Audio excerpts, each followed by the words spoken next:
muchas gracias, Ana, por la presentación. Muchas gracias a VLEC por contar con nosotros para poder participar en este tipo de eventos. Bueno, en primer lugar, ¿me escucháis? Imagino que me escucharéis todos con corrección. Tenemos el chat habilitado, según hablaba antes con Ana, y bueno, con la línea de la manera de entender la intención de docencias o de ponencias de cómo estar, como en este caso, creo que sería muy interesante que vosotros, a medida que yo vaya haciendo la exposición, podáis hacer cualquier aportación que vosotros estiméis oportuna, cualquier corrección, cualquier modificación, cualquier duda a través del chat. Todo lo que vaya viendo, yo creo que también esa interacción entre vosotros y yo será de mucha utilidad. Bueno, entrando ya un poco en materia, cuando nos planteaban desde VLEX la posibilidad de hacer distintos webinars con ellos, estábamos pensando en cuáles eran los temas más interesantes desde el punto de vista de lo que nosotros mejor sabemos hacer, que es todo lo que tiene que ver con tecnologías de la información, todo lo que tiene que ver con tecnología, con medios y con telecomunicaciones. Y uno de los aspectos más reiterados y que más notamos interés por parte de los clientes es precisamente todo lo que tiene que ver con las redes sociales o con los medios sociales. Y sobre todo, donde nosotros podemos aportarnos granito de arena es en la parte jurídica, ese asesoramiento legal, desde dos frentes. Por un lado, el asesoramiento a las redes sociales como tal, y después un asesoramiento a aquellas empresas que quieren dar el salto a las redes sociales y quieren publicitar sus productos, sus servicios dentro de este nuevo ámbito. Tenéis aquí mis datos de contacto. Bueno, soy Alejandro Touriño, como ha expuesto Ana, soy socio del área de Information Technology de la firma Écija. Ahí tenéis mis datos de contacto y cualquier duda que no quede resuelta hoy, pues estaré encantado de poder ayudaros en adelante. Pasamos al siguiente slide, Ana, por favor. Sí. Perfecto. Pues por estructurar un poco el contenido de la ponencia, creo que sería interesante hablar de los distintos aspectos que tienen vinculación con las redes sociales desde el punto de vista jurídico. Lo hemos calificado de la siguiente manera. Por un lado, hablar de la evolución y significado de las redes sociales como tal, ver desde el punto de vista jurídico cuál es el concepto y cuáles son las características que hacen definitorias a las redes sociales. Luego vamos a hablar de las redes sociales, ahí no lo veis demasiado bien, pero vamos a hablar de las redes sociales en ese marco nuevo y colaborativo que es la web 2.0. Una vez que ya tengamos ese marco de funcionamiento, nos vamos a lanzar directamente a ver cuál es el marco normativo, ese régimen jurídico que aplica a las redes sociales, y luego vamos a ver implicaciones legales y riesgos. Esta es principalmente creo que lo más, el core de la presentación, ver cuáles son los principales impactos que un ciudadano o un sujeto individual o una empresa han de tener en consideración cuando van a dar el salto a las redes sociales. Es decir, cuál es la problemática jurídica que las redes sociales plantean a día de hoy. Después, a modo de finalización de la ponencia, si tenemos tiempo para ello, me gustaría hablar sobre un fenómeno muy importante que es el de la monetización. Es decir, tenemos algo que sabemos que está en la realidad, donde el número de usuarios es enorme. Estamos hablando que Facebook está hablando de 800 millones de usuarios a nivel mundial, que estamos hablando de que Twenty, por ejemplo, en España tiene más de 12 millones de usuarios registrados y que entran a diario en su red, y lo que tenemos que ver es cómo esas redes sociales son capaces de monetizar ese tráfico, cómo son capaces de generar ingresos, cómo obtienen un revenue a través del tráfico de sus usuarios. Pasamos a la siguiente ponencia, por favor. Y lo primero que nos gustaría hablar es sobre la evolución de las redes sociales.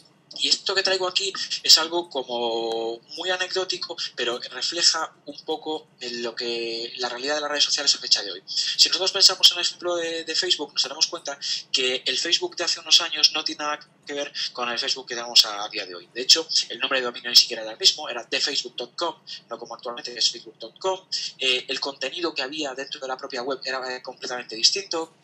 Y en suma, estamos hablando de realidades muy, muy diferentes. Es decir, la red social que no evoluciona tiende a extinguirse por el camino. El ejemplo más claro yo creo que es MySpace. Si hablamos de redes sociales, si esta ponencia la hubiésemos dado hace 4 o 5 años, posiblemente el ejemplo más relevante hubiese sido MySpace. MySpace a día de hoy, al menos en España, es una sociedad en liquidación.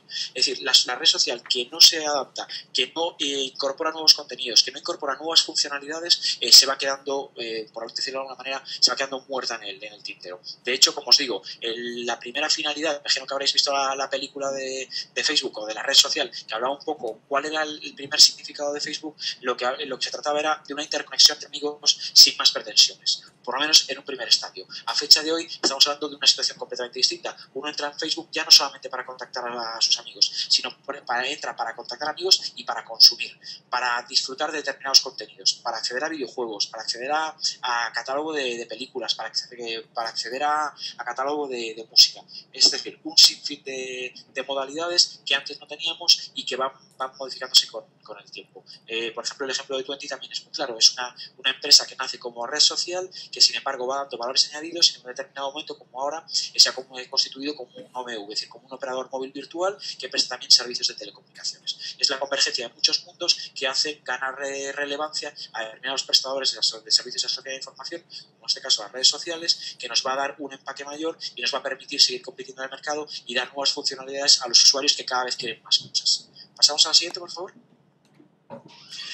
¿Cuál es el origen sociológico de las redes sociales? Pues esto que veis aquí es lo que se conoce como la teoría de los 6 hitos. Es obra de un escritor húngaro de pronunciable del que data de los años 30 y que viene a decir aquello de que las redes sociales son la traslación, primero en el mundo físico y después en el mundo online, de las cadenas. Es decir, mi vínculo entre yo y cualquier persona que esté en el mundo será como máximo de 6 grados. Es decir, que si vamos construyendo una cadena de eslabones, el número máximo de 6 eslabones, yo puedo conectarme con cualquier persona del mundo. Esto está probado a través de distintos experimentos. De hecho, hace poco leíamos en prensa española que una universidad en Reino Unido ha pulverizado ese récord y se decía que ya no estábamos hablando de 6 grados de separación, sino que hablábamos de 4,74 grados. Es decir, que por poner un ejemplo ridículo, entre el presidente Obama de Estados Unidos y yo hay como máximo 4,74 grados de separación. Es decir, yo conoceré a alguien que a su vez conocerá a alguien que en esa línea encadenada llegaría al presidente de los Estados Unidos. Pasamos al siguiente, por favor. Y cuando estamos hablando de esta situación tenemos que tener en mente que las redes sociales pueden tener un concepto sociológico que todos tengamos en mente, como hemos visto ahora con el tema de la teoría de los 6 grados, pero desde el punto de vista jurídico las redes sociales necesitan una conceptualización. Es decir, dentro de los cajones que nos ofrece el ordenamiento jurídico tenemos que saber dónde se ubican las redes sociales. Porque las redes sociales, según determina el grupo de trabajo sobre protección de datos del artículo 20 de privacidad y que nos sirve como normas interpretadoras a futuras directivas, nos dice que las redes sociales son plataformas de comunicación en línea que permiten a los individuos crear redes de usuarios que comparten intereses comunes. Dice, hasta aquí nada nuevo, dice, en sentido jurídico, las redes sociales son servicios de la sociedad de la información según se definen en la Directiva 98/74 del Consejo. ¿Qué significa esto? Pues que ya tenemos una categoría jurídica, tenemos una etiqueta para poner sobre las redes sociales. Las redes sociales son servicios de la sociedad de la información y tiene una implicación muy clara, y es que tendrán como aplicación normativa la directiva europea y a su vez la traslación al ordenamiento jurídico español vía la Ley de Servicios a la Sociedad de la Información y el Comercio Electrónico, la Ley 34/2002. Pasamos por favor al siguiente slide. ¿Cuáles son las características desde el punto de vista jurídico de las redes sociales?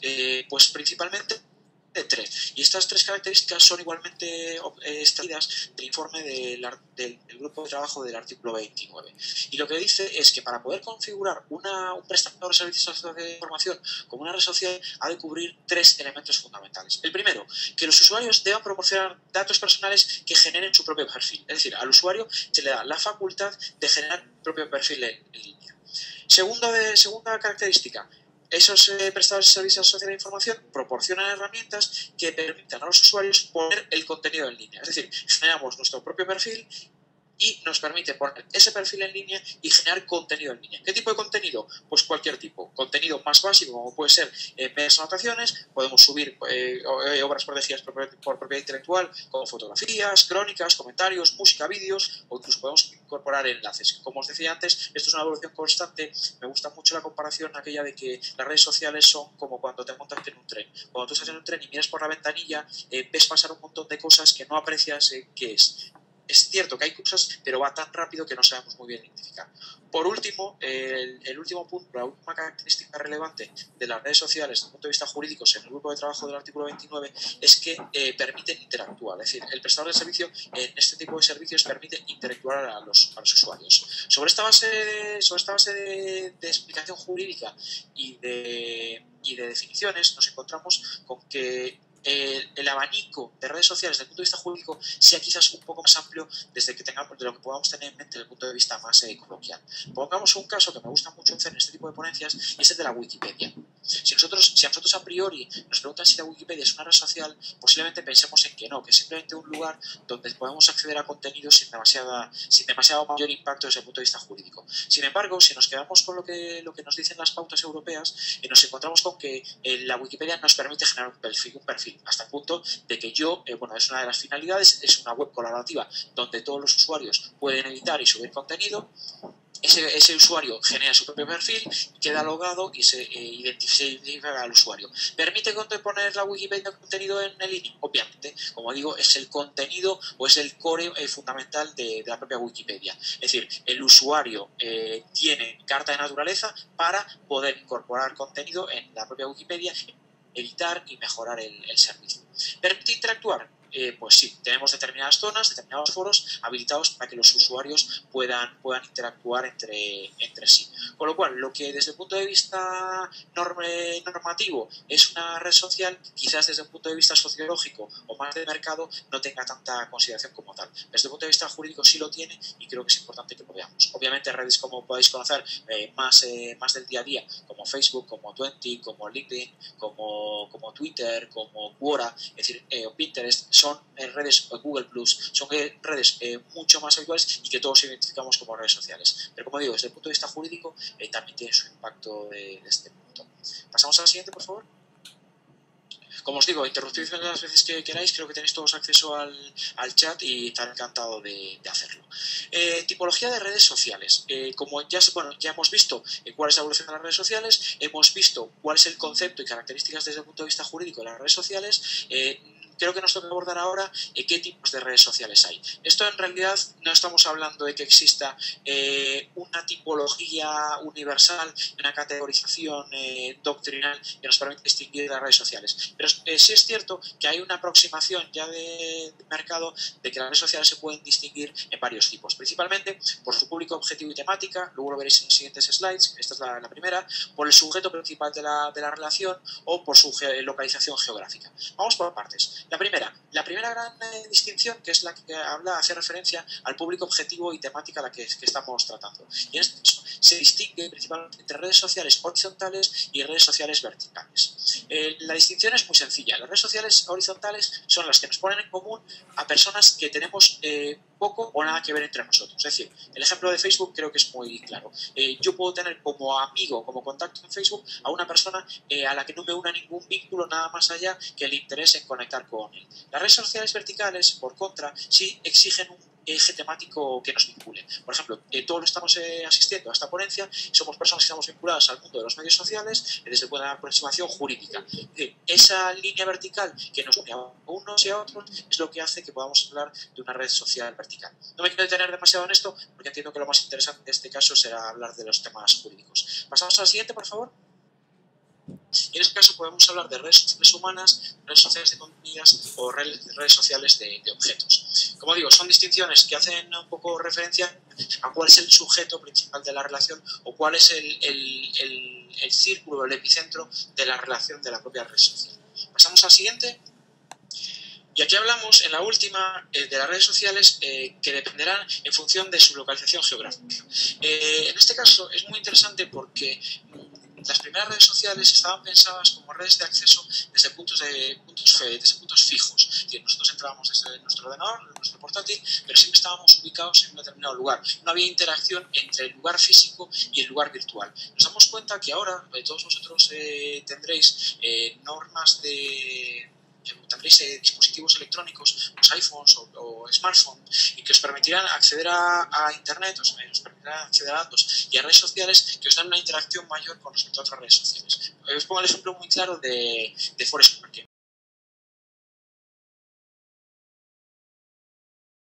permite hacer un check-in, es decir, identificarnos, ubicarnos en un determinado lugar. Yo voy al Starbucks de la esquina y digo, oye, me llamo Alejandro Touriño y estoy con mi perfil, estoy en el Starbucks tomando un café. Si alguno de mis amigos está cerca, sabe que yo estoy cerca del Starbucks y se puede venir a tomar un café conmigo. Pero además, esto es una información adicional desde el punto de vista de negocios muy interesante y a medio plazo veremos que tendrá mucho impacto porque de cara a anunciantes y de cara a proveedores de establecimientos físicos va a ser también muy interesante. Porque a lo mejor si yo me estoy tomando un café a las 12 de la mañana, el establecimiento de al lado, a través del acceso a un dato que yo he hecho público, puede decir, oye, pues si tú estás tomando un café en este Starbucks, después yo te invito a tomarte una pizza o te invito a la bebida si tú tomas una pizza en el establecimiento de aquí al lado. ¿Vale? Como os digo, la diferencia es entre hablar de redes sanitarias o nómadas en función de si la interacción con el mundo físico es determinante o no. Pasamos a la siguiente slide, por favor. Y como os decía antes, todo este mundo de las redes sociales o de los medios sociales nace en lo que se conoce como el marco de la web 2.0. Para los que no conozcan el término, web 2.0 significa lo siguiente: es la evolución natural de la web 1.0, es decir, la Internet 1.0, donde había una unidireccionalidad, de manera que el usuario accedía al sitio web y consumía contenidos. Nosotros entrábamos en la web de cualquier medio de información y accedíamos a la información, consumíamos la información y nos volvíamos o accedíamos a otra distinta, pero no interactuábamos. El secreto o la transformación de la web 2.0 supone precisamente lo contrario. Supone que esa unidireccionalidad se convierte en bidireccionalidad. Es decir, hay dos vías. Por un lado, el proveedor de contenidos me sigue generando contenidos, pero se produce un valor añadido en el sentido de que el usuario no solamente consume, sino que también crea. El usuario pasa de ser un mero consumidor a ser un consumidor y un creador. En el sentido, os pongo un ejemplo muy claro: Amazon. Cuando yo voy a Amazon, obviamente Amazon tiene muchísimo contenido que ha sido generado por el propio prestador de servicio. Ellos han subido los catálogos de libros, ellos han subido sus reseñas, han subido las fotografías de la portada del libro, pero cuando yo voy a Amazon hay un valor añadido y es todas las reseñas que han subido los usuarios. Pero es que además no solamente eso, sino que establece un vínculo mucho más directo, porque muchos usuarios me van a recomendar otros libros. Entonces, como digo, se produce un valor añadido al usuario que entra y se le permite generar contenido y hacer más rica esa web. El ejemplo de las redes sociales es muy claro. Si vosotros pensáis en Facebook como desarrollo tecnológico, Facebook no es gran cosa desde el punto de vista tecnológico. Es decir, me gusta mucho poner el ejemplo de que Facebook es una casa. Si nosotros entramos en una casa que está desamorada, que no tiene absolutamente nada más que es una especie de nave industrial, para nosotros no tendrá ningún tipo de atractivo. Sin embargo, si nosotros podemos entrar en esa casa e ir colocando nuestros muebles, la sensación cuando entren las siguientes personas será mucho más agradable. Es decir, tendremos ya construida una estructura que nos permitirá ir generando más estructura y hacerlo cada vez más atractivo. Los que nos dedicamos al mundo del social media y estamos en constante contacto con el mercado, nos damos cuenta que cuando entramos en una red social que acaba de aparecer, por ejemplo, a mí me ha pasado muy recientemente con el tema de Google Plus, nos dan las primeras invitaciones, entramos en Google Plus y ¿qué nos encontramos? Ese fenómeno de la casa vacía. Entramos y no hay nada. ¿Qué nos ofrece? Si no hay nada, no nos ofrece nada. ¿Por qué Facebook nos ofrece mucho? Porque hay mucho contenido. Y de hecho, no es lo mismo, por ejemplo, siguiendo el ejemplo de Google Plus, no es lo mismo el contenido que Google Plus tenía hace 6 meses o hace los meses que fuesen, cuando yo entraba por primera vez y no había apenas nadie en España que tuviese Google Plus, o ahora que ya hay un volumen ingente de usuarios registrados en Google Plus. Pues como digo, estamos en ese marco normativo de la web 2.0 donde hay una doble regulación, o donde, mejor dicho, donde hay un doble impacto por los contenidos que se crean en ambos bandos, tanto desde el punto de vista del consumidor como desde el punto de vista del titular del servicio. Y eso nos sitúa en una complejidad jurídica distinta, porque no solamente tenemos que regular la titularidad de derechos o la interacción del usuario con el prestador de servicio, sino tenemos que regular, además de eso, por ejemplo, la regulación de los contenidos que el usuario va a crear. Tenemos que regular además cuál va a ser la interacción de los usuarios entre sí. Y para dar solución a todas esas problemáticas y a todas las nuevas situaciones, nos encontramos con una realidad que es una legislación obsoleta y local. ¿Por qué digo esto? Pues porque tenemos que dar solución a un fenómeno de Internet con normas que no están previstas para Internet en su mayor medida. Es cierto que ha habido unas adaptaciones normativas, pero en muchos casos nos encontramos con que no es suficiente. Y además nos encontramos con que tenemos una legislación obsoleta y local, una legislación local. ¿Por qué? Porque nosotros accedemos a Facebook, que es una plataforma que tiene su sede en Estados Unidos. Es decir, Facebook presta sus servicios, con independencia de que tenga más ubicaciones físicas, presta sus servicios desde Palo Alto.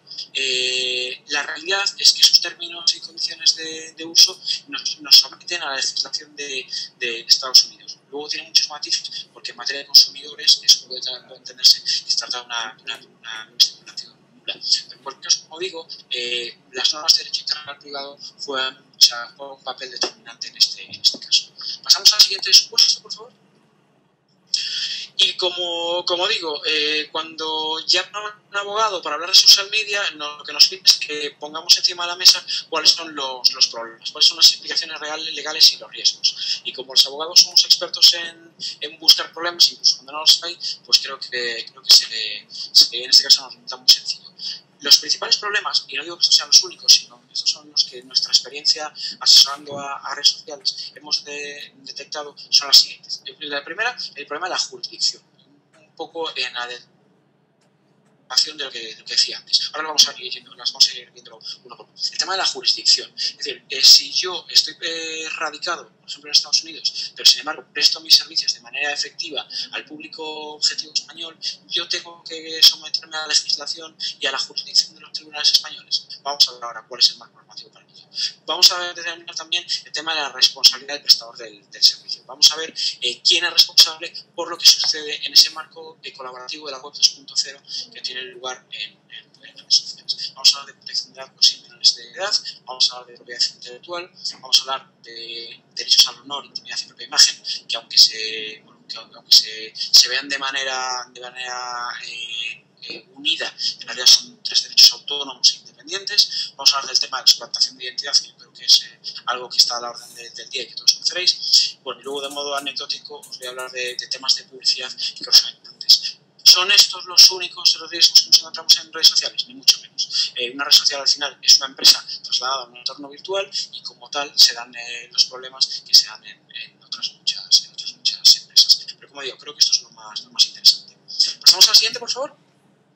Y como os decía, para dar solución a todas estas problemáticas, tenemos una legislación que, como os adelantaba, es una legislación obsoleta y local. La principal normativa o la que utilizamos día a día en el asesoramiento a clientes de esta rama del derecho es principalmente la que aquí os referencio. La Ley de Servicios a la Sociedad de Información, la Ley de Protección Civil, Honor y Dignidad de Propia Imagen, que como veréis no es lo más actual, desde el 82. Nos encontramos con la Ley de Protección de Datos, que tampoco es actual, pero ahí la agencia sí ha hecho un buen trabajo de seguimiento y de actualización a través de recomendaciones y de sanciones. Nos encontramos con la Ley de Propiedad Intelectual, que es del año 96, que es cierto que ha sufrido muchas modificaciones por la incorporación de las diferentes directivas europeas, pero que por ningún lugar recoge Internet como fenómeno de impacto actual. Tenemos la Ley de Publicidad, que tampoco está a la orden del día, y nos encontramos también con la regulación de temas de juego y código penal, que ahora os mencionaré. Pasemos al siguiente. ¿Cuál es el primero de los problemas que yo os quería poner encima de la mesa? El que os he ido adelantando antes. ¿Cuál es la normativa, cuál es la ley aplicable y la jurisdicción competente que aplica a un operador que se encuentra, por ejemplo, en Estados Unidos? Pues bueno, si nosotros somos Facebook, en principio parece que si estamos en Estados Unidos deberíamos someternos a la legislación norteamericana y a los tribunales por ejemplo, de California.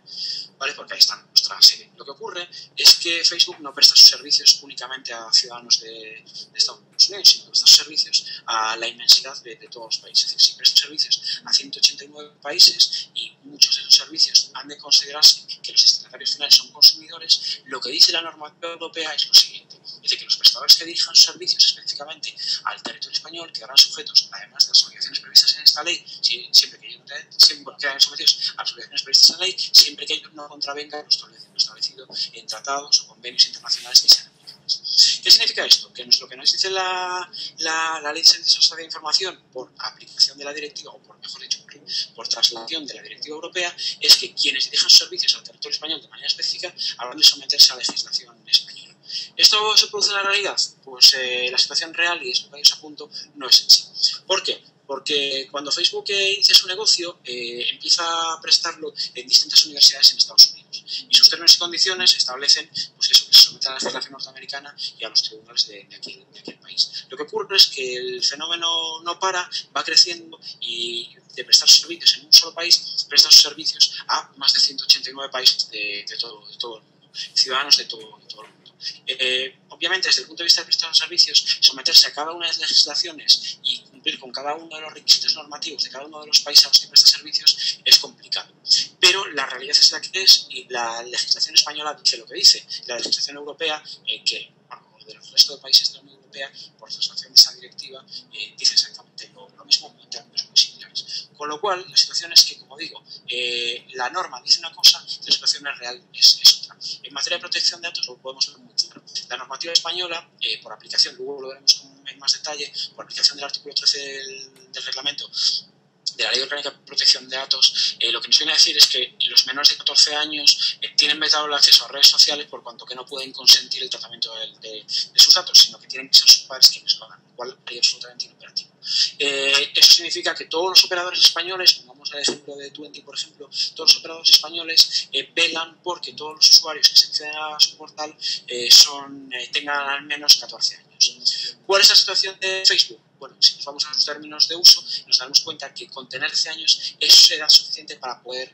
acceder al propio servicio. Y esto es casi una negociación que ha cubierto tiempo, porque con anterioridad sus 13 años, si no recuerdo mal, eran 11. ¿Qué significa? Que lo que dice la norma es una cosa y lo que hacen los prestadores de servicios es otra cosa distinta. Esto, como os podréis imaginar, supone también además un agravio comparativo con respecto a los operadores nacionales, porque si el operador nacional está fiscalizado por las autoridades españolas y tiene que someterse al duro dictamen de la Agencia Española de Protección de Datos, y los operadores extranjeros por el momento, la expresión, se van de auxilios en este sentido, ya no tienen que dedicar un servicio de soporte, un servicio técnico y de personal destinado a la verificación de los perfiles de edades. Pasamos a la siguiente, por favor. Como os digo, si me queréis interrumpir o comentar algo a través del chat, estaré encantado de hacerlo. El segundo de los supuestos, marco general de responsabilidad. Te invito a que no leáis nada de todavía el contenido de esta slide. Cuando se nos plantea ese entorno de la web 2.0, como os decía, ya no estamos hablando de una única dirección de contenidos, sino que estamos hablando de una doble dirección. Es decir, ya no provee contenidos solamente el titular de la web, sino que provee contenidos también el usuario. En Facebook, quienes damos contenido, por seguir el ejemplo de la casa, en Facebook es el dueño de la casa, ahí no hay ningún tipo de duda, pero nos encontramos con que además nosotros subimos o volcamos en la red muchísimo contenido. Volcamos las aplicaciones, volcamos determinados contenidos audiovisuales que hemos grabado por otra vía, quizás tengamos un especial talento para la escritura y queramos compartirlo con nuestros contactos en Facebook, y lo hacemos de esa manera. ¿Qué ocurre si yo, como usuario de Facebook, cometo un ilícito dentro de Facebook? De cuenta, ¿qué queráis? ¿Quién va a ser responsable de ese ilícito? Pongamos un ejemplo, por ejemplo, de propiedad intelectual, creo que es muy claro. ¿Qué ocurre si yo copio un poema de un tercero, digo que es mío, lo comparto en Facebook y viene ese tercero y interpone una reclamación? ¿Es responsable Facebook? ¿Es responsable Facebook y la persona que comete ese ilícito, o son responsables ambos? Bueno, esto ha sido fruto de una ardua discusión doctrinal y jurisprudencial que se ha debatido en España desde la entrada en vigor de la Ley de Servicios Sociales de Información. Con las recientes sentencias del Tribunal Supremo se ha instaurado lo que se conoce como la doctrina o la teoría del conocimiento efectivo. Esta teoría nos viene a decir algo así como que el prestador del servicio, en este caso la red social, no es titular en cuanto que no tenga conocimiento efectivo de una infracción patente y evidente cometida en su seno.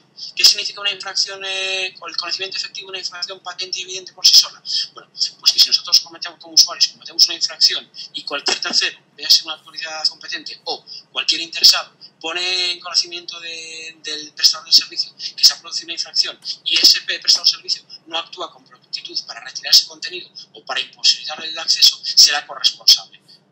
Llevámosle esta dicción a punto de vista práctico. Yo copio la fotografía, la vuelco en Facebook, digo que es mía. El titular de la fotografía no reclama a Facebook a mí. Facebook no será responsable en tanto que él no haya tenido conocimiento efectivo. En el momento que tenga conocimiento efectivo de que hay una infracción podrá digamos, eximirse de responsabilidad en tanto que actúe con prontitud para eliminarse el contenido. Pasamos al siguiente slide, por favor.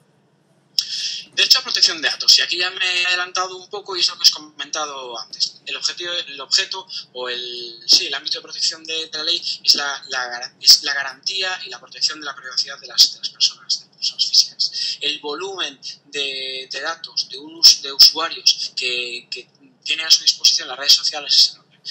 Si hace un tiempo nos encontrábamos con que los phishers, aquellos que van a captar datos de manera ilícita, se iban directamente a las entidades bancarias porque era muy sustancioso el valor de los datos bancarios, nos damos cuenta que las redes sociales son digamos una pera en dulce en el sentido de que tienen información muy valiosa de sus usuarios. También hay efectos de segmentación de publicidad de mercado, es decir, la información que Facebook tiene de nosotros es enorme. ¿Por qué? Porque nosotros nos registramos, decimos dónde vivimos, decimos la edad que tenemos, vamos dando pistas sobre nuestro perfil socioeconómico, vamos haciendo me gusta en diferentes aspectos y hasta llegar a un determinado momento donde se pueden dar cuenta pues, que Alejandro Touriño es un abogado que vive en Madrid, que le gusta viajar, que le gusta leer, que le gusta Bob Dylan, y una serie de puntos que hacen muy fácil segmentar al titular la publicidad que nos va a enviar. Para Facebook eso es muy útil porque cuando tiene un interesado en promocionar productos, el targeting es mucho más efectivo en una red social que en otro medio. Os pongo un ejemplo muy claro. Si yo quiero anunciar,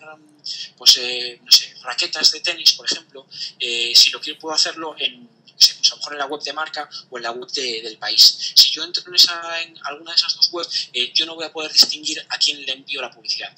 Cada vez que un usuario entra en marca, a lo mejor al usuario de marca le gusta mucho el fútbol, pero no le interesa nada el tenis. Pues resulta que en la red social sí puedo segmentar y accionar mucho más el tiro. ¿Por qué? Pues porque si yo cada vez que he ido a Facebook he comentado que he visto el partido de Djokovic con Nadal, que ayer por la mañana me fui a jugar un torneo de pádel al club de campo o lo que sea, siempre va a ser muy interesante y va a permitir a los usuarios el hecho de, o mejor dicho, al anunciante el poder dirigir o segmentar mejor la información. ¿Vale?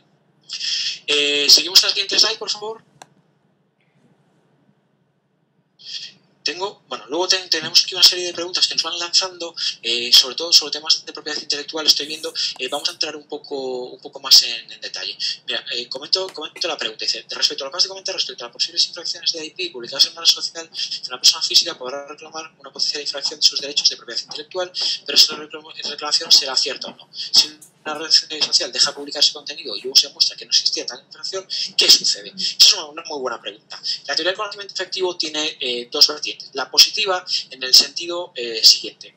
La pregunta está muy bien enfocada.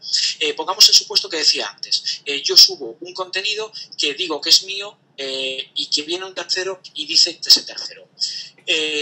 Si el prestador de servicio no tiene conocimiento, no va a ser responsable. En el momento que tenga conocimiento, porque alguien le ha puesto en su conocimiento que efectivamente hay una infracción de derechos, el prestador solamente será responsable en la medida de que eso sea cierto. Lo que ocurre es que con esta traslación de responsabilidad, lo que estamos haciendo es estamos trasladando, en lugar de a un juez, a un prestador del servicio, determinar si hay una infracción o no. Es decir, es el prestador del servicio quien tiene que determinar si ese tercero tiene razón o no. Lo que suele suceder en estos casos es normalmente que se establecen mecanismos casi de contradicción. Es decir, si el tercero reclama que es titular del derecho, se limita a que acredite que efectivamente es titular del derecho. Lo que ocurre es que esto no sucede solamente en temas de propiedad intelectual, sino que sucede en otros muchos supuestos, por ejemplo, en temas de honor, intimidad y imagen, que va a ser lo que vamos a ver después. Cuando un comentario va más allá de los límites de la libertad de expresión, estamos hablando de que hay una vulneración de derecho al honor.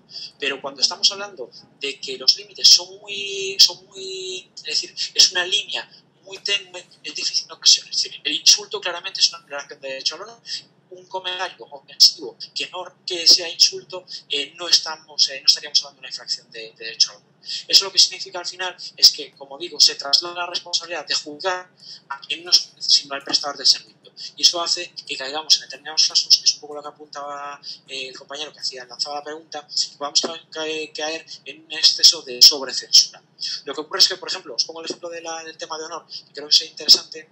En temas de protección civil, no en intimidad de propia imagen, no cabe la ejecución provisional. Entonces, quienes difamaban o quienes se amparaban en la teoría de conocimiento efectivo existente anteriormente, que hablaba de que no había infracción o no había conocimiento efectivo hasta que un órgano competente lo dijese de manera firme, pues nos encontrábamos que en estos supuestos donde no cabe ejecución provisional, nos encontramos con que la infracción podría persistir durante 5, 6, 7 años hasta que tuviésemos una resolución del Tribunal Supremo, y mientras tanto había una infracción que estaba siendo cometida, digamos, en impunidad, y donde el único responsable era el sujeto titular, donde muchas veces es un ciudadano particular que es difícil de localizar, ubicar o lo que sea, ¿vale?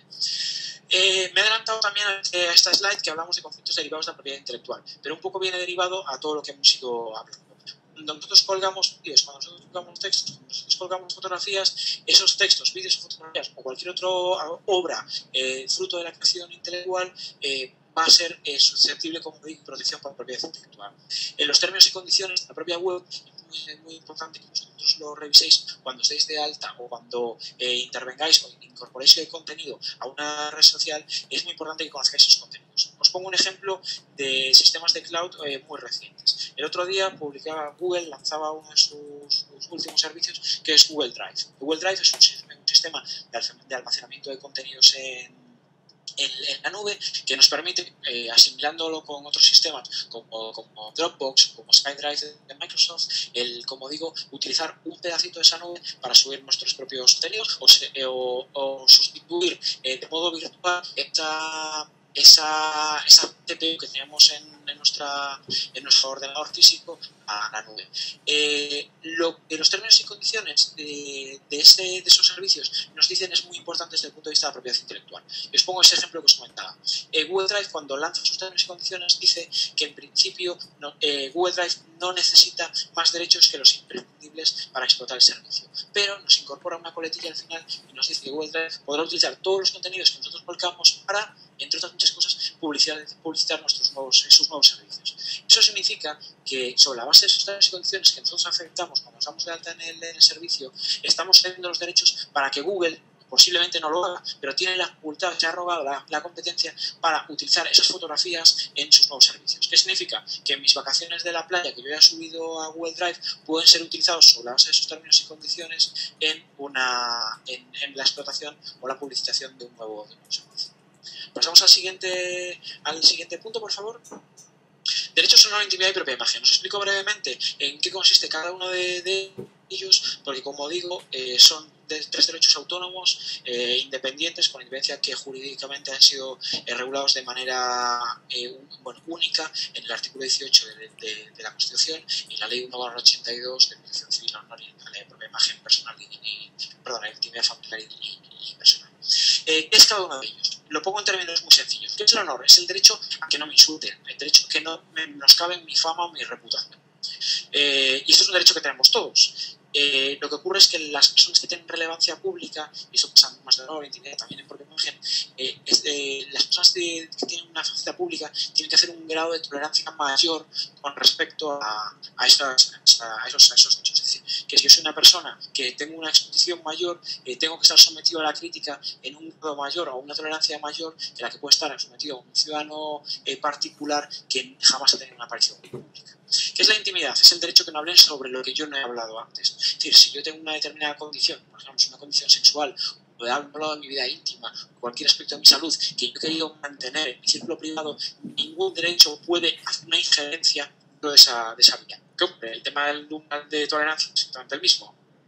Si yo soy Alejandro Touriño y no he hablado de mi vida privada, nadie puede hablar de mi vida privada. Pero si yo soy, creo que el ejemplo más de este país es, si yo soy Isabel Pantoja y he vendido toda mi vida, después no podré protestar porque otros hablen de mi vida. ¿Por qué? Porque yo he puesto este listón muy alto. Último de los derechos, derecho a la propia imagen. ¿Qué es esto de la propia imagen? Es el derecho es la representación gráfica de la figura humana. Esto es mi voz, es mi nombre y es mi representación física. Es decir, Cristiano Ronaldo y Alejandro Touriño tienen derecho a la propia imagen, con una diferencia, que los derechos de imagen de Cristiano Ronaldo valen dinero y los de Alejandro Touriño no sirven absolutamente para nada. Pero ambos tenemos el mismo derecho a la propia imagen. Lo que ocurre es que cuando eres un personaje público y estás en un lugar público, estás sometido a que tu propia imagen pueda ser reproducida y captada por terceros con finalidades no comerciales. Este conflicto, estos hechos entran en conflicto habitual con la libertad de información, y en redes sociales pasa exactamente lo mismo. Yo puedo estar en una red social y puedo decir determinadas cosas. Puedo decir que he ido con mi amiga al parque si no entro en aspectos privados. Si he ido con mi amiga al parque y que mi amiga está con su novio y que su novio se llama donde ya no hay esto público, ahí se produce un conflicto. Al hilo de la pregunta que lanzaba antes el compañero, pues estamos exactamente en lo mismo. Cuando en realidad estamos hablando de que hay una infracción, bueno, los prestadores de servicios acuden normalmente a sistemas de autorregulación para que en cuanto la persona que se siente agraviada lo pone de manifiesto, se elimine o se proceda a la eliminación de ese perfil. Pasamos al siguiente, por favor. Suplantación de identidad. Esto es el delito o es la infracción estrella en la red. ¿Por qué ese dibujo? Porque en internet nadie sabe que soy un perro. Es decir, yo estoy tras mi pantalla, vosotros no sabéis quién soy, no confiáis en mi voz, puedo ser Alejandro Touriño o puedo ser cualquier otro. Y la suplantación de identidad está a la orden del día en el sentido de que nos encontramos con que nosotros hacemos gestionamos la reputación online desde el vista jurídico de muchas celebrities, y lo que hacemos nosotros es identificar a través de software de monitorización los perfiles que existen sobre determinadas personas. Os pongo un ejemplo. Si vosotros pongamos que no es el caso, que llevásemos por ser el ejemplo de Cristiano Ronaldo, ya os vais dando cuenta que yo soy del Madrid. Pongamos que estamos gestionando la reputación online de Cristiano Ronaldo. Si entramos en Twitter, nos encontraremos con que hay un perfil verdadero de Cristiano Ronaldo y luego hay 200 perfiles ficticios. Unos son a modo de parodia, pero otros muchos están suplantando su identidad. Están haciéndose pasar por él. Están tratando de crear la apariencia jurídica o la apariencia de realidad de que son Cristiano Ronaldo cuando en realidad no lo son.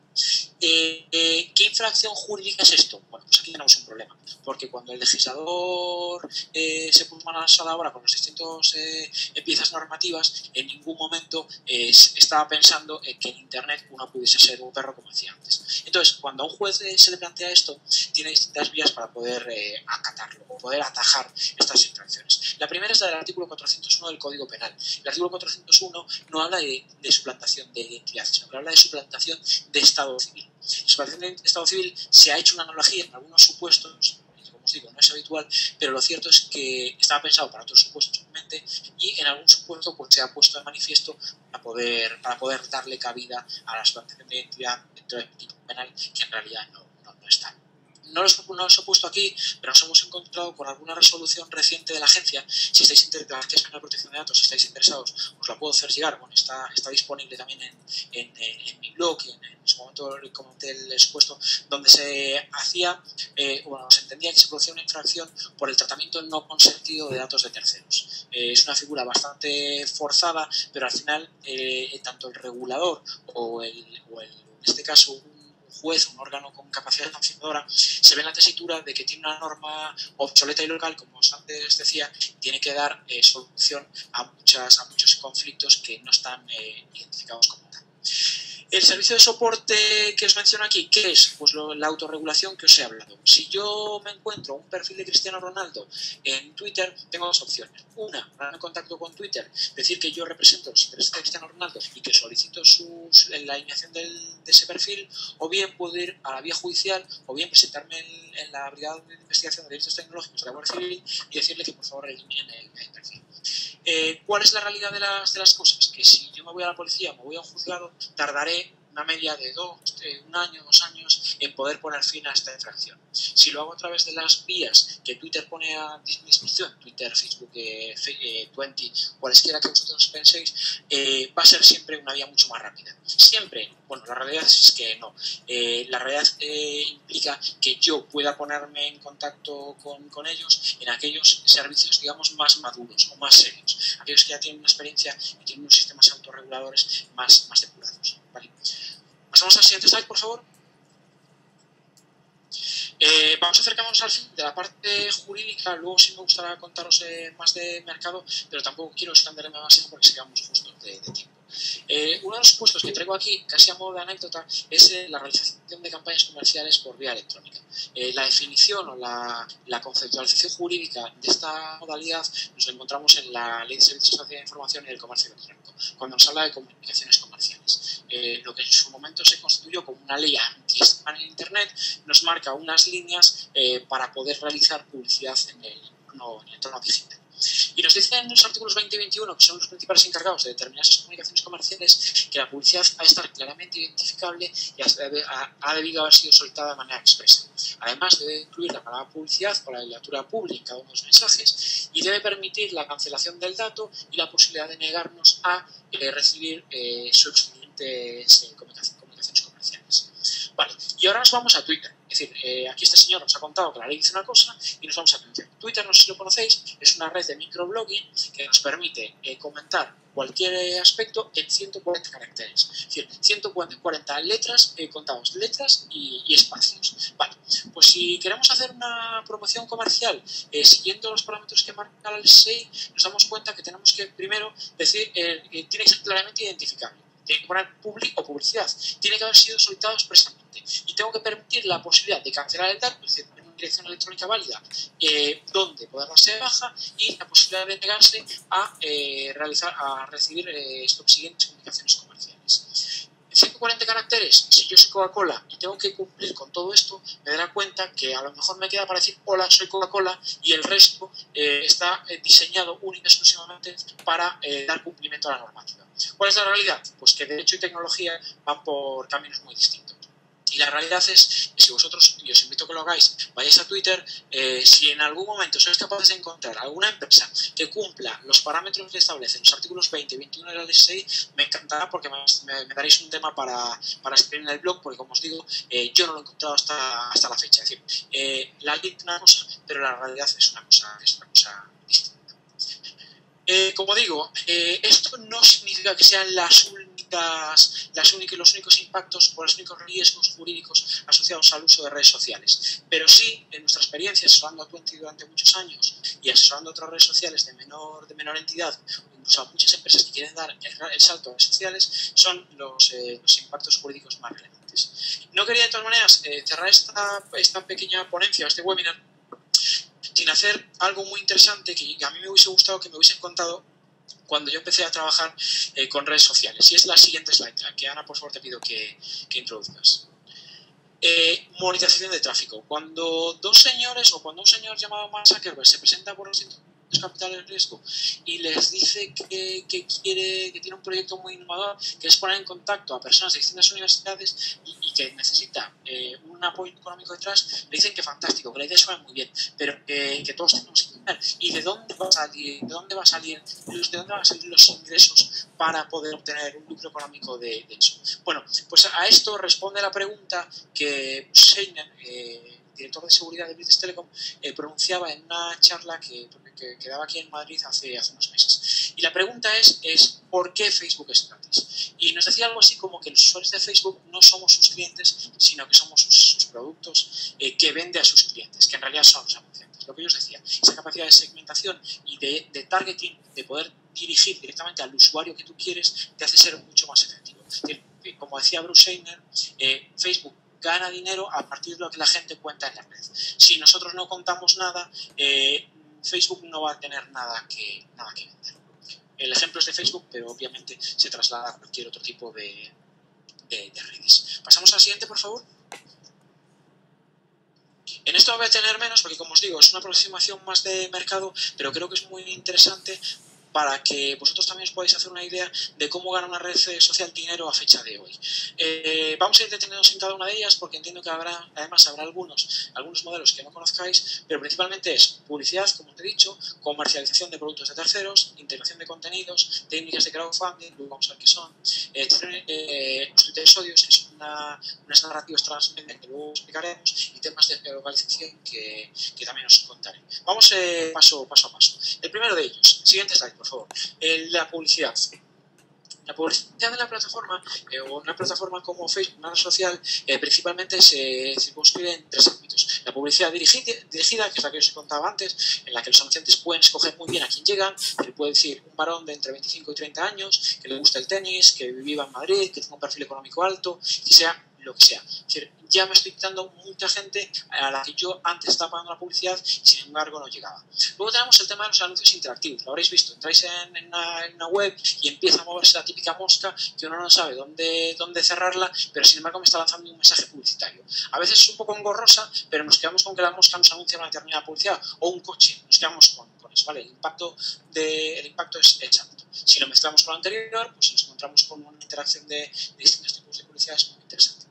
Y luego el tema de los anuncios contextuales. Me gusta mucho la expresión de ¿dónde va la gente? Pues ¿dónde va Vicente? Si nuestros amigos nos dicen que les gusta una determinada marca o un determinado servicio, es muy posible que nosotros lo veamos con ojos más limpios que si nos lo hace un anunciante. Lo que nos dice alguien que no tiene interés económico en ello parece que está más limpio que lo que podamos tener en otros supuestos, ¿vale? Siguiente slide, por favor.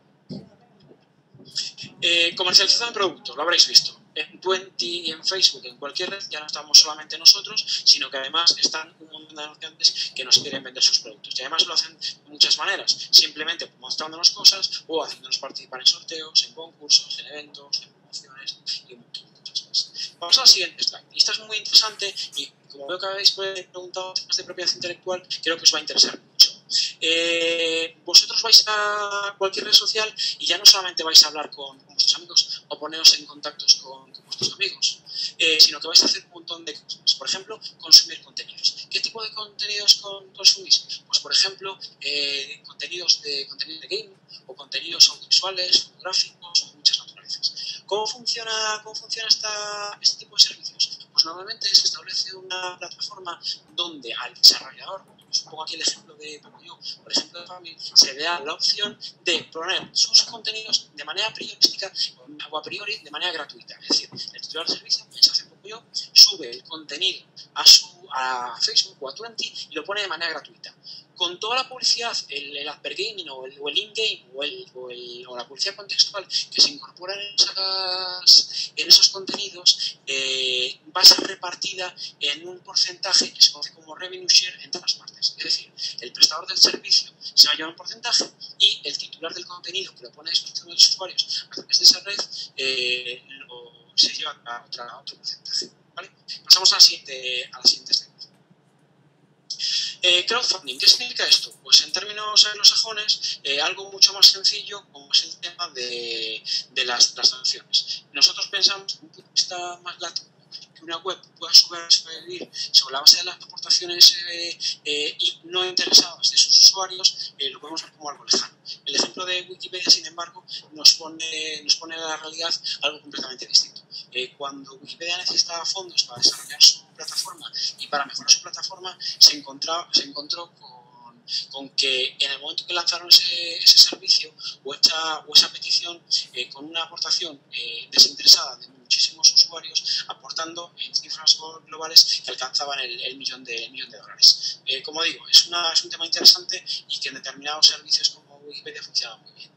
Pasamos al siguiente slide y os cuento ya casi el penúltimo de los supuestos. El tema de los Twittersodios. Estamos hablando de narrativas transmedia. Las narrativas transmedia lo que hacen es mezclar distintas ventanas de explotación. ¿Qué significa Twittersodios? Pues una mezcla entre Twitter y episodios. En esto hemos tenido la suerte de colaborar desde el punto de vista jurídico y al final es como os digo, la integración de dos ventanas de explotación. Cuando las personas que se dedican a este tipo de narrativas estaban viendo una serie de televisión, se dieron cuenta que había muchísima gente que comentaba la serie de televisión o la película o lo que estuviesen, el contenido visual que estuviesen consumiendo, lo comentaban en Twitter. Y entonces pensaron lo siguiente: oye, ¿por qué no damos un paso más y unimos dos ventanas de explotación en una misma? ¿Por qué no creamos una web, y el caso del barco ha sido así, no creamos una web o un microsite dentro de la página web del barco donde integramos un timeline, es decir, una pantalla de Twitter donde los usuarios pueden interaccionar con los titulares mejor dicho, con los personajes del barco? En esa mezcla y en la parte derecha, incorporando publicidad, se dieron cuenta que era una forma nueva de comunicar, una forma nueva de fidelizar a la audiencia, tanto en online como en la explotación tradicional en pantalla de televisión. Vale. Pasamos a la última de los supuestos, que es el de la geolocalización. En este caso, hacemos referencia a lo que yo os contaba antes. Estamos hablando que ya no solamente tenemos redes sociales sedentarias, sino que tenemos sobre la mesa las redes sociales nómadas. Lo que nos permiten eso es lo que yo os contaba antes. Foursquare es el mejor ejemplo. Nosotros llegamos a un lugar, hacemos un check-in y digo: Alejandro Paulino está ahora mismo en Écija. El Starbucks que está abajo de Écija me puede decir: oye, te invito a un café o te invito a una galleta si tú te tomas un café. En esa aproximación entre dos mundos, de online y físico, los anunciantes y los prestadores de servicios más tradicionales tienen mucho que ganar, y de hecho nos encontramos con muchos supuestos en este caso, ¿vale? Y cuando ya hemos contado esto, y ya no me quiero extender mucho más porque si no, no vamos a tener tiempo a preguntas, nos planteamos lo siguiente: vale, esto nos has contado todo esto para la aproximación si somos una red social, ¿vale? ¿Y qué pasa si nosotros lo que queremos hacer es dar el salto a esas redes sociales? Bueno, pues esto es un poco lo que narramos en la siguiente slide, que Ana, por favor, te pido que pases. Y si la empresa quiere dar el salto a las redes sociales, bueno, pues además de cumplir con todo lo anterior, lo que tiene que hacer es lo siguiente: normalmente definir políticas de uso de redes sociales. Y esas políticas de uso son políticas educacionales y coercitivas. Es decir, ya nos estamos encontrando con que muchísimas empresas nos están solicitando asesoramiento jurídico en definir cómo sus empleados pueden hacer uso o tienen que hacer uso de redes sociales. ¿Qué ocurre si un usuario o si un empleado mío utiliza mi marca en la red social? ¿Qué ocurre si produce un impacto reputacional a mi marca? ¿Qué ocurre si está vulnerando los códigos de confidencialidad en redes sociales? Lo he monitorizado, tengo la capacidad, son la base de lo que determina el estatuto de los trabajadores o son de lo que determinan las políticas internas difundidas entre los trabajadores para tomar algún tipo de acción. Bueno, nosotros estamos recomendando ya clientes, y así estamos trabajando en esa línea, de definir políticas de uso y de establecer una regulación contractual de participación de los usuarios y de los empleados en redes sociales. Como digo, es algo que está muy incipiente en países de corte como España, pero sin embargo en países anglosajones vemos que es la práctica ordinaria y, como os digo, cada vez tenemos más clientes que nos reclaman eso. Y nos vamos casi, bueno, a la última de las slides, donde se habla de uso de redes sociales. Creo que no tengo nada que descubrir si os digo que a fecha de hoy los medios sociales y las redes sociales son uno de los principales operadores del mercado, y lo habéis visto con Facebook, que ha salido en bolsa, pese a que ha sido un poco defraudante en su primera exposición pública, pero sin embargo estamos hablando de unos impactos económicos bestiales, ¿vale? Estamos hablando, bueno, se está hablando ya de una segunda burbuja de Internet, pero lo cierto es que los montos económicos y a nivel de usuarios que tenemos encima de la mesa son enormes. Y con esto, y con la última slide, ponemos fin a esta ponencia. Los que nos dedicamos al derecho, a las nuevas tecnologías y a Internet, nos damos cuenta que Internet es un sueño para los usuarios, pero es una pesadilla para los que nos dedicamos al derecho. Esto no es mío, sino que es una sentencia que nos dedicamos a la práctica del derecho. Es una sentencia, como digo, de la Audiencia Provincial de Madrid, si no recuerdo mal, de la sentencia Sharemula, y bueno, que agradeceros, a través de la última ponencia, esta sí, agradeceros muchísimas gracias vuestra atención, invitaros a que lancéis ahora cuantas preguntas estiméis oportunas, y bueno, aprovecho además para deciros que ahora mismo con el Instituto de Empresa estamos lanzando un programa avanzado de Derecho y Entretenimiento que entra que empiezan en una semana, donde llevamos ya 8 ediciones, y que os invito a que si os interesan estas materias, así como otros vinculados con el audiovisual, con la música, con el cine, con la literatura y con los videojuegos, con las redes sociales, por supuesto, os pongáis en contacto con nosotros, porque como digo, estamos en la 8ª edición y creo que es un tema muy interesante y que estamos trabajando con ellos y que os invito a participar. Bueno, lo dicho, agradeceros vuestro tiempo, que me hacéis preguntas que a través del chat o después a través de Twitter o de correo electrónico, como os sintáis más cómodos, agradeceros vuestro tiempo y de agradecer a VLX la oportunidad que nos ha dado a EFIJA a participar en esta jornada. A ti, Alejandro, ha sido muy interesante la ponencia. Bueno, no soy la única que lo piensa, creo que todos están súper contentos. La verdad que ha sido muy interesante todo la exposición, muy claro, y la verdad que a mí personalmente me has abierto bastante campo de conocimiento, ¿eh? O sea que muchas gracias y tomamos nota también de esto que acabas de comentar ahora. Así que preguntas que tengáis, por favor, las podéis ir transmitiendo. De todas formas, como lo que comentaba Alejandro, que cualquier duda que tengáis, podéis también dirigiros a él directamente y, bueno, también transmitírsela por mail. O bien, también os dejaré mi correo electrónico a continuación y cualquier duda que tengáis también podría hacérselas llegar, como prefiráis, ¿de acuerdo? Así que, bueno, os animo que si tenéis cualquier duda podéis transmitirlas ahora.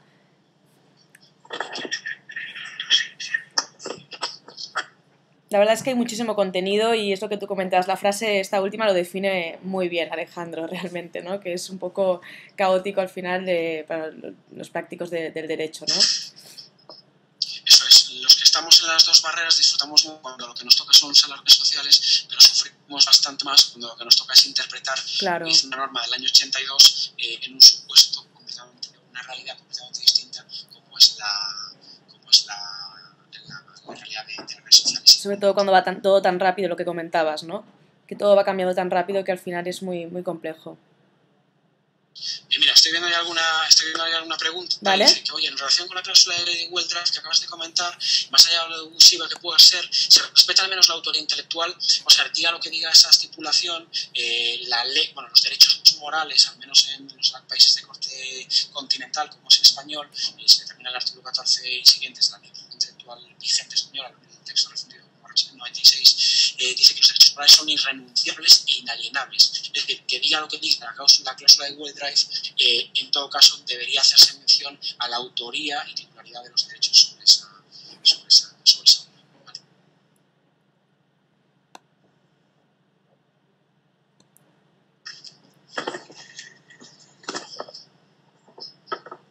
No sé si hay más preguntas.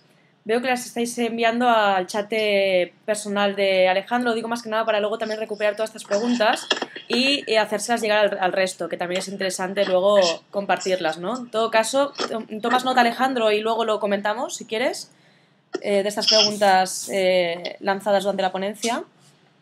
Fantástico, vamos, por nuestra parte estaremos encantados que me puedan enviar a través de Twitter o a través de correo electrónico cualquier duda que puedan tener y vamos, nuevamente os insisto que si les interesan este tema, si todos que tienen que ver vinculados con el entretenimiento, que se animen a participar en el programa de Derecho de Entretenimiento de esta empresa que es referente en el sector en cuanto a análisis de este tipo de contenidos.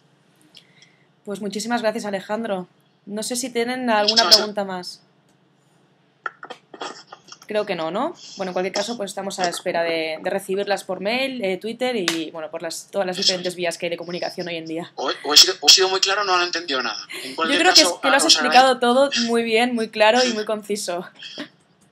Os agradezco a todos muchísimo el haber estado ahí. Ha sido un auténtico placer y de nuevo reiterar el agradecimiento a VLX y a todos los participantes por vuestro tiempo. A ti, Alejandro. Un saludo. Un abrazo. Otro abrazo a todos. Muchas gracias. Hasta luego. Bueno, muchas gracias a todos por la participación y esperamos en próximos webinars jurídicos. Un saludo a todos. Muchas gracias.